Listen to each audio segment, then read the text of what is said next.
പറയുമ്പോൾ ഓർമ്മ വരുന്നില്ലേ, കേവലം ഒരു മനുഷ്യന്റെ വചനമായിരുന്നുവെങ്കിൽ ഇസ്ലാമിന്റെ ശത്രുക്കൾ പറയുന്ന പോലെ ഏതൊക്കെയോ ചില പ്രൊഫസീസ്, എന്തൊക്കെയോ റാൻഡം പ്രൊഫസീസ്, പ്രവചനങ്ങൾ പറഞ്ഞു പോയ നബിയാണെന്ന് മഅദല്ലാഹ് എന്റെ റസൂലിനെ കുറിച്ച് പറയുകയാണെങ്കിൽ ഞാൻ അവരോട് ചോദിക്കട്ടെ, 21-ാം നൂറ്റാണ്ട് വരുന്നത് 1400 കൊല്ലം ഹബീബ് ലോകത്തോട് യാത്ര പറഞ്ഞതിന്റെ ശേഷമാണ്.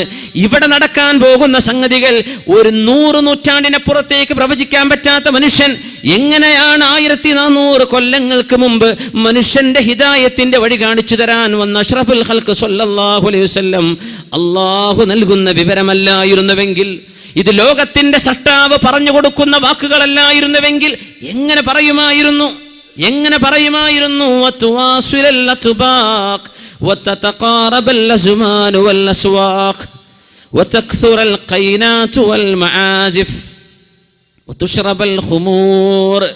മദ്യപിക്കപ്പെടുന്നത്, മദ്യപാനം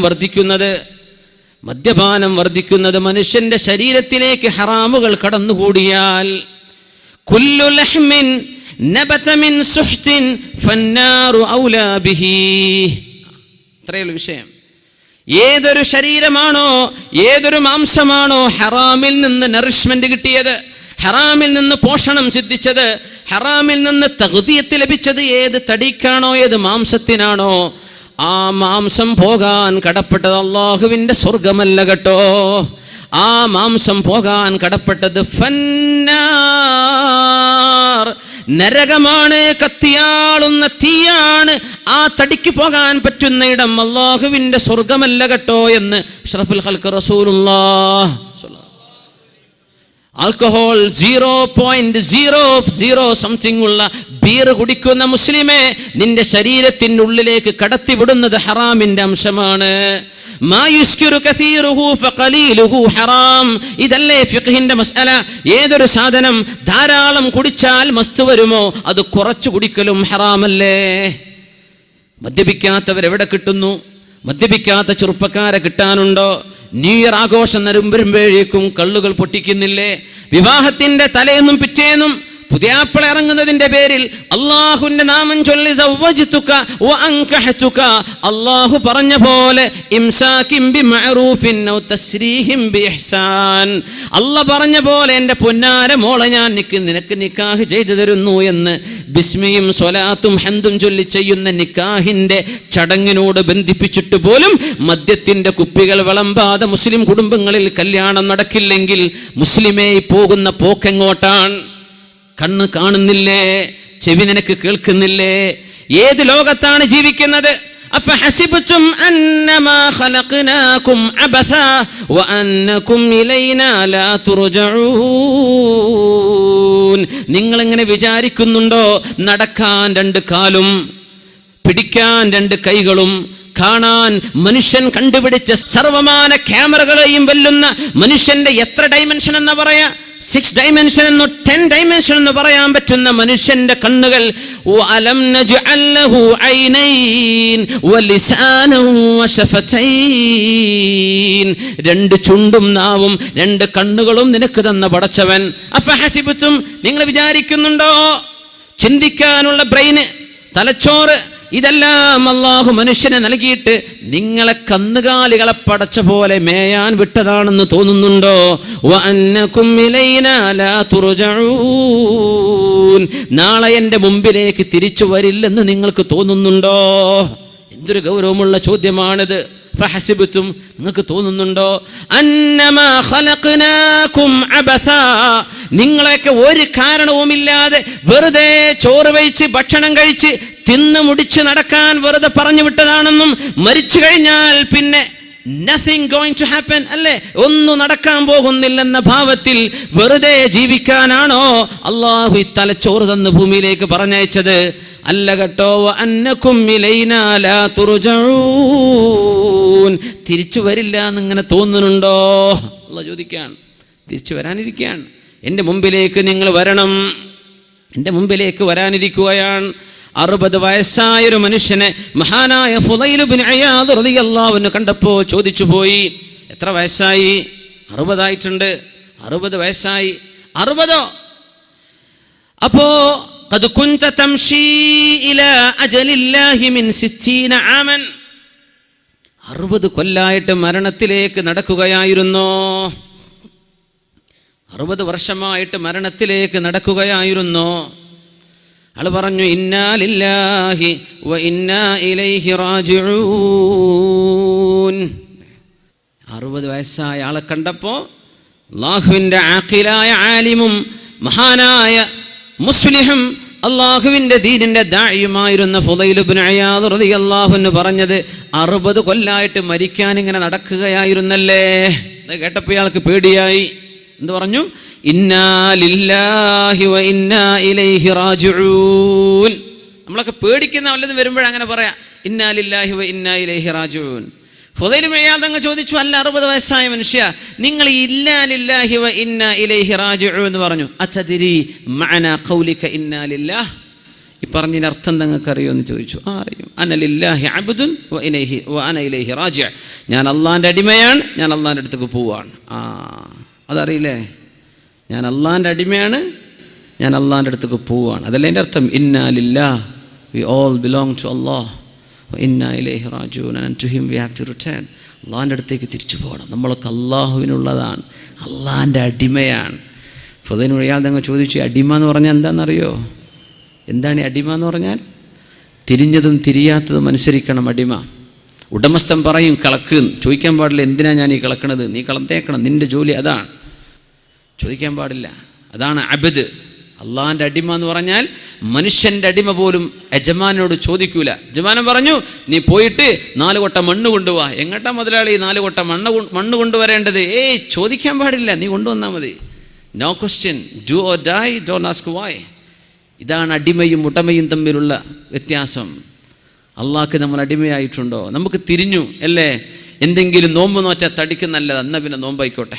ആരോ പറഞ്ഞു യോഗയേക്കാൾ നല്ല സുബഹിസ്കാരല്ല, എന്നാ പിന്നെ നിസ്കാരം. ഇതൊന്നുമല്ല അള്ളാഹ്ക്ക് വേണ്ടത്. ഇതൊക്കെ നിന്റെ കോപ്രായത്തരങ്ങളാ. ഇതൊന്നല്ല തഅബ്ബുദ് ഇബാദത്ത് എന്ന് പറഞ്ഞാൽ.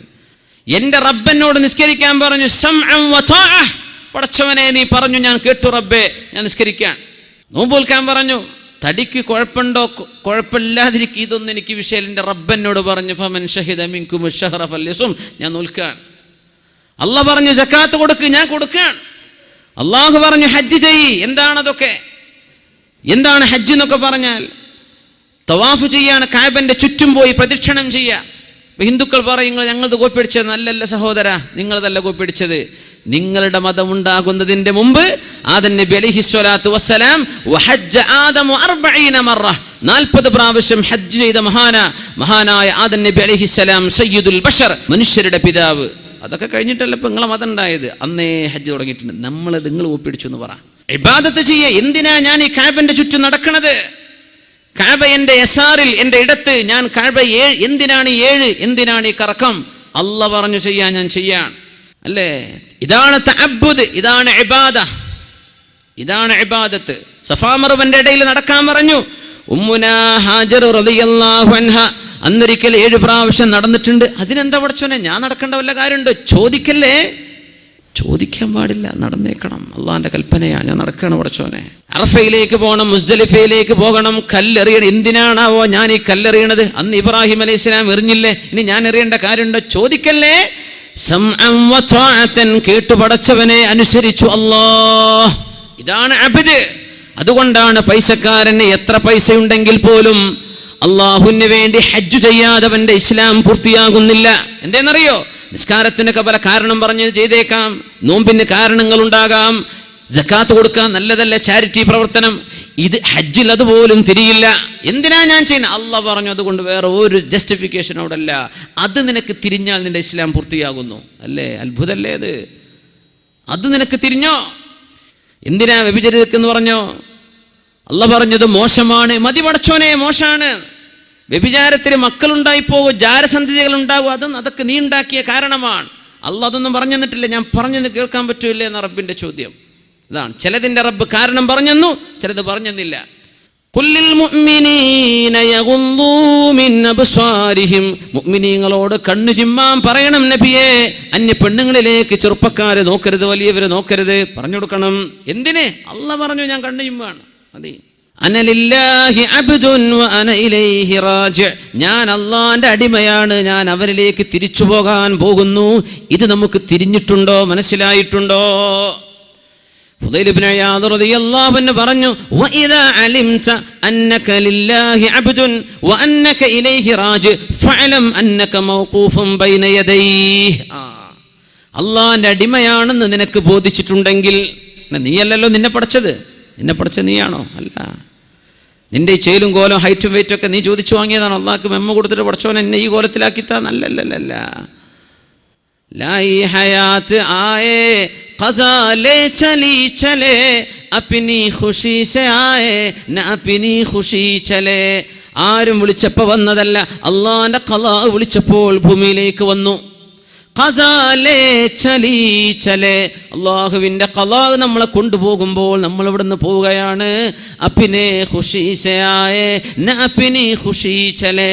ഇഷ്ടപ്പെട്ടുകൊണ്ടല്ല വന്നത്, ഇനി പോകുന്നതും ഇഷ്ടപ്പെട്ടുകൊണ്ടല്ല. പിന്നെ നിന്നെ പടച്ച ഒരാളുണ്ട്, അവനാണ് മാലിക്കുൽ മുൽക്കായ അല്ലാഹു ജല്ല ജലാലു. നിന്റെ മുഖത്തെ രണ്ട് കൊച്ചു കണ്ണുകളെ കൊണ്ട് അവനെ കാണാൻ കഴിയില്ല. ലാ തുദ്രികുൽ അബ്സാർ വഹുവ യുദ്രികുൽ അബ്സാറ വഹുവൽ ലതീഫുൽ ഖബീർ. കണ്ണുകൊണ്ട് റബ്ബിനെ കാണാൻ പറ്റില്ല. എന്തേന്നറിയോ? ഈ ലോകത്തിന്റെ വലിപ്പം എത്രയാണെന്ന് മനസ്സിലാക്കുന്ന, സയൻസ് പഠിക്കുന്ന മക്കൾ, എത്രയാണ് ഈ ഭൂമിയുടെ വലിപ്പം? ഭൂമിയെപ്പോലെ കോടാന് കോടാന് കോടി ഗോളങ്ങളും നക്ഷത്രങ്ങളുമുള്ള മഹാപ്രപഞ്ചത്തെ പടച്ച തമ്പുരാൻ എൻ്റെ കൺമുമ്പിൽ കാണത്തക്ക വിധം ചെറുതായി വരണമെന്ന് ചോദിക്കുന്നത് പോലും അള്ളാഹുവിനോട് ചെയ്യുന്ന അപമര്യാദയുള്ള ചോദ്യമാണ്. അതുകൊണ്ടല്ലേ മൂസ നബിയോട് ലൻ തറാനി, കാണാൻ പറ്റില്ല മൂസ നബിയെ, നിങ്ങളുടെ മുഖത്തെ കണ്ണുകൊണ്ട് തന്നെ കാണാൻ പറ്റില്ല. ആ റബ്ബ് മുറാഖിബ്, നിന്നെ വീക്ഷിച്ചു കൊണ്ടിരിക്കുകയാണ്. ഇന്ന റബ്ബക ലബിൽ മിർസാദ്, അല്ലാഹു നിന്നെ തക്കം പാർത്ത് വാച്ച് ചെയ്തുകൊണ്ടിരിക്കുകയാണ്. ഇത് നിനക്ക് തിരിഞ്ഞാൽ മനസ്സിലാക്കിക്കോ, അന്നക മൗഖൂഫുൻ ബൈന യദൈഹി, അല്ലാഹുവിന്റെ മുമ്പിൽ പോയി നിൽക്കേണ്ടി വരും.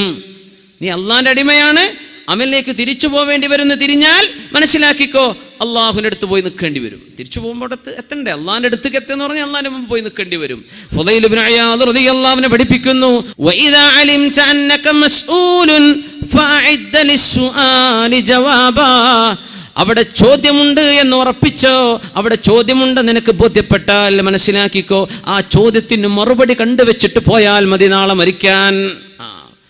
നാളെ ചോദ്യമുണ്ടെന്ന് ഉറപ്പാണ്, മറുപടി കണ്ടുവെച്ചോളൂ. ഇതങ്ങ് കേട്ടപ്പോൾ 60 വയസ്സുള്ള മനുഷ്യനങ്ങ് ചോദിച്ചു പോയി, ഫമൽ ഹീലതു യാ ഫുദൈൽ, ഫുദൈൽ എന്നവരെ ഇനി രക്ഷപ്പെടാൻ എളുപ്പമാർഗങ്ങളുണ്ടോ? രക്ഷപ്പെടാൻ മാർഗമുണ്ടോ? വയസ്സ് 60 പോയില്ലേ, ഇനി എന്ത് ചെയ്യും? ഇപ്പോഴാണ് ഇപ്പോൾ ഓർക്കുന്നത് മരിച്ചു പോവാനുണ്ടെന്നും. ഹറാമിൻ്റെ ബിസിനസ്സായി പൈസ ഉണ്ടാക്കി കൂട്ടിയത്, പലിശക്ക് കൊടുത്തിട്ടും എടുത്തിട്ടും, ഹറാമിൻ്റെ ലോൺ എടുത്തിട്ടും, പലിശ ബാങ്കിൽ നിന്ന് ലോൺ എടുത്തിട്ടും കൊടുത്തിട്ടും, ഇങ്ങനെയൊക്കെ ഉണ്ടാക്കി വെച്ച വീടും അങ്ങനെ ഉണ്ടാക്കി വെച്ച വാഹനവും ആ ഹറാമിൽ നിന്ന് തീറ്റിപ്പോറ്റി വളർത്തിക്കൊണ്ടുവന്ന മക്കളും 60 വയസ്സായപ്പോഴാ തിരിയുന്നത്. പടച്ചോനെ, ഞാൻ ഇതിനൊക്കെ നിന്റെ മുമ്പിൽ മറുപടി പറയേണ്ടി വരുമല്ലോ. ഫഅലം അന്നക മസ്ഊലുൻ ഫഅഇദ്ദ ലിസ്സുആലി ജവാബാ, ചോദ്യത്തിന് മറുപടി കണ്ടുവെച്ചിട്ട് പോയാൽ മതി എന്ന് പറഞ്ഞപ്പോൾ ഫമൽ ഹീലതു യാ ഫുദൈൽ, ഇനി രക്ഷപ്പെടാൻ മാർഗമുണ്ടോ? മാർഗമുണ്ട്. തുബ് ഇലല്ലാഹി ഫീമാ മളാ യഗ്ഫിർ ലകല്ലാഹു മാ മളാ വയുസ്ലിഹ് ലക മാ ബഖി. കഴിഞ്ഞുപോയ തെറ്റുകളൊക്കെ ഓർത്തെടുത്ത് അല്ലാഹുവിനോട് തൗബ ചെയ്ത് കരഞ്ഞു മടങ്ങിക്കോ, കരഞ്ഞ് തൗബ ചെയ്ത് പശ്ചാത്തപിച്ച് ഒരുങ്ങിക്കോ, റെഡിയായിക്കോ. എങ്കിൽ കഴിഞ്ഞുപോയ തെറ്റുകൾ അള്ളാഹു പുറത്തു തരികയും നിന്റെ ജീവിതത്തിൽ വരാനുള്ള ദിവസങ്ങൾ അള്ളാഹു നന്നാക്കി തരികയും ചെയ്യും.